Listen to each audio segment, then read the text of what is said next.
I'm an artist. I began being interested in art from a very early age. I carried a sketchbook with me everywhere, and it was a great release and pastime for me. I got more formally into art in the early 2000s when I started oil painting. For my art, my main inspiration is the urban environment.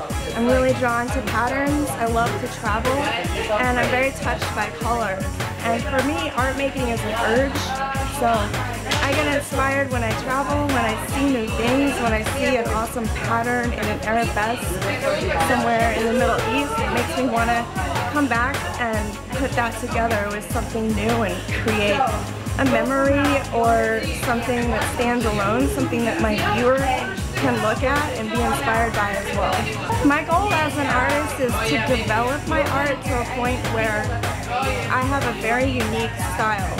Not necessarily something completely new that's never been done, but something that fits into the timeline of art history and can be memorable for future artists, can be inspiring for them, something that speaks to the culture of today.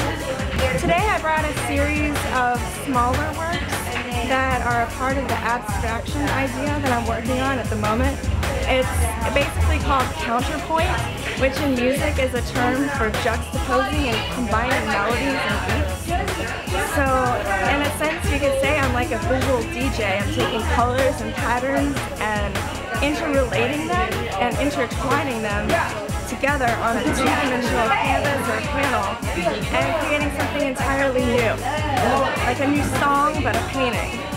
My experience with RAW has been limited. Kyla sent me an email. She found my art through a friend, and I started talking to her, and I looked up RAW and looked through the website and thought it was fantastic. The energy is amazing. It's very inspiring, and I decided to sign up, get in as soon as I could.